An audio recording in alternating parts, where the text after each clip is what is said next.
Assalamualaikum warahmatullahi wabarakatuh.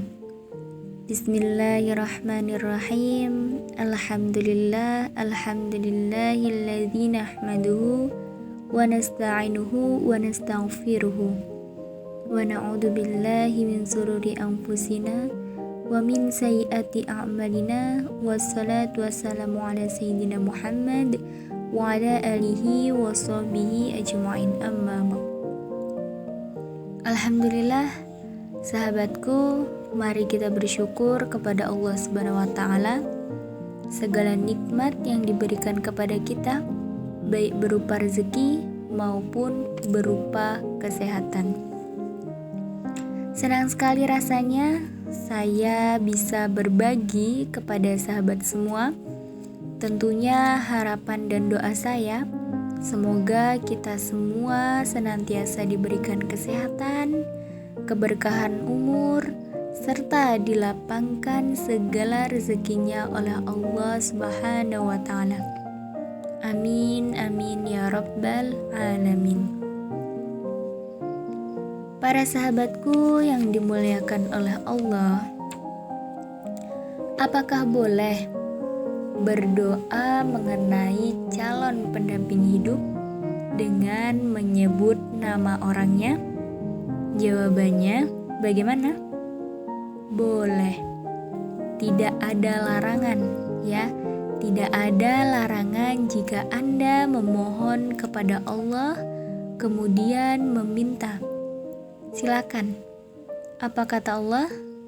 Mintalah kepadaku, maka aku akan menjawab.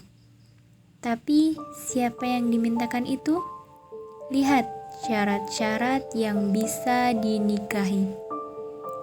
Kan calon pendamping. Siapa calon pendampingnya? Pertama, pastikan bahwa pendamping Anda itu benar.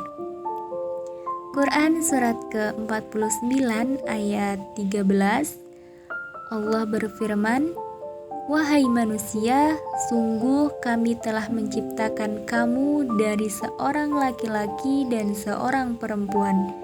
Kemudian kami jadikan kamu berbangsa-bangsa dan bersuku-suku, agar kamu saling mengenal. Sungguh yang paling mulia di antara kamu di sisi Allah ialah orang yang paling bertakwa. Sungguh Allah Maha Mengetahui, Maha Teliti."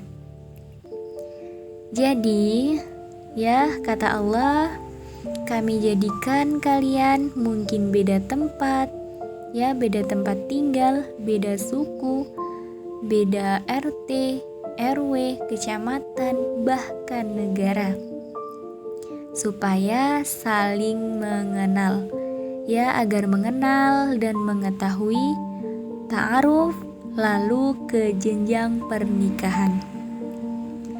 Lalu siapa yang menikah? Ya, jadi kalau Anda laki-laki memohon kepada Allah, pasangan Anda perempuan, ya, jadi zakar dan unta, ya, tidak ada zakar dengan zakar, unta dengan unta, ya, itu tadi. Kalau laki-laki memohon kepada Allah, pasangan Anda perempuan. Nah, begitu juga sebaliknya. Jika Anda perempuan, maka memohon kepada Allah, pasangan Anda laki-laki. Ya, itu kaidah yang pertama.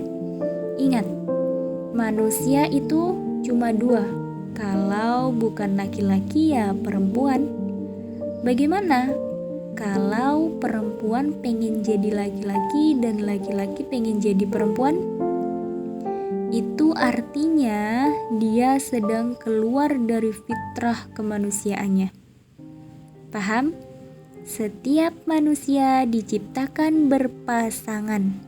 Kata Allah surah ke-41 ya ayat 59, semua hal makhluk saya ciptakan berpasang-pasangan supaya kamu sadar cuma saya yang tidak punya pasangan. Ya, saya Esa, saya Allah, saya tidak punya pasangan. semua makhluk bahkan berpasangan. Ya, laki-laki, perempuan, bahkan hewan ada jantan, ada betina, bahkan tumbuhan ada putik, ada benang sari. Ya, putik tidak bisa sendirian, benang sari tidak bisa sendirian. Ya, sama juga dengan jantan ada betinanya. Paham ya? Jadi syarat satu adalah laki-laki kalau perempuan yang meminta, ya. Yang kedua, sahabat sekalian, pastikan bahwa niat menikah itu meniatkan untuk ibadah. Jadi, mempercepat pengabulan niat tentu ibadah. Makanya, ketika menyebutkan ayat nikah, kalimatnya langsung pada ayat penggunaannya. Ada ayat itu diterjemahkan dengan tanda. Ya, padahal bukan sekedar tanda. Tanda itu dalam bahasa Arab bisa alamah, ya, alamah. Itu tanda, ke dalam bahasa Indonesia jadi alamat. Apa itu alamat? Tanda yang melekatkan pada tujuan. Di mana alamat Masjid Nur Said? Di sana. Nah, begitu tahu alamatnya, semakin dekat ke tujuan dan mudah menjangkaunya. Nah, kalau Anda ingin melekat pada Allah, ada tandanya. Tanda yang melekatkan Anda kepada Allah disebut dengan ayat namanya. Ayat tanda yang melekat diri kepada Allah, ya. Ayat itu tanda yang melekatkan diri kepada Allah. Isi Al-Quran disebut dengan ayat. Kenapa? Karena setiap Anda baca Al-Quran lebih dekat dengan Allah. Misal, Quran surat 8 ya, ke-8 An-Anfal itu ayat 2. Sungguh orang-orang beriman itu kalau disebut nama Allah langsung ada getaran dalam jiwa. Ada hal yang berubah. Ya. Salat itu ayat. Karena ketika salat ada ketenangan dalam jiwa. Coba Anda masuk tempat sholat ya, masjid, musola, itu saja sudah tenang. Puncak tempat sholat itu di Baitul Haram, ya, Ka'bah, kiblatnya di situ. Ketika Allah menyebutkan pertama kali Ka'bah sebagai pusat tempat ibadah, disandingkan ketenangan di dalamnya. Jika Anda memiliki masalah seberat apapun, di depan Ka'bah tiba-tiba bisa mengalir air mata. Lupa dengan masalah. Tenang aja. Tidak percaya? Coba. Semoga yang belum bisa menegakkan insya Allah haji atau umrah ya. Amin. Tidak cukup dengan amin ya, nabung ya. Siapin, banyakin doa. Nah, sama sholat di masjid, musola. Ya, masuk itu lebih tenang. Bahkan dibanding rumah sendiri.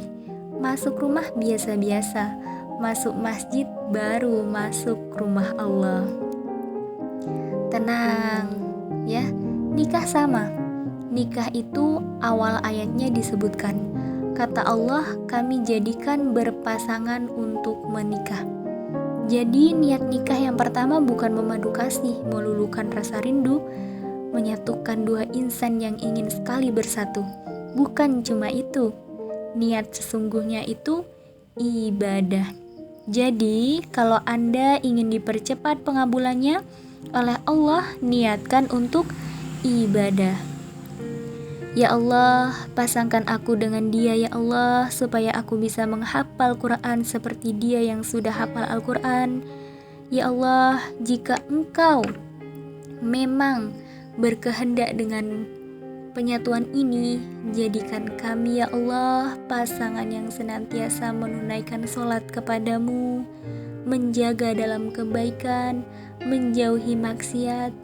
Kami ingin menjadi pasangan yang diabadikan oleh-Mu sampai ke surganya ya Rabb. Jadi, ketika Anda minta kepentingan untuk ibadah, maka Allah akan jaga itu. dengan mempercepat kemuliaannya, disatukan dengan yang terbaik untukmu. Makanya kalau ada yang sudah menikah ya, yang sudah berumah tangga sampai sekarang belasan tahun, jika belum dekat dengan Allah, pasti ada yang bermasalah dengan rumah tangganya. Ya, paham?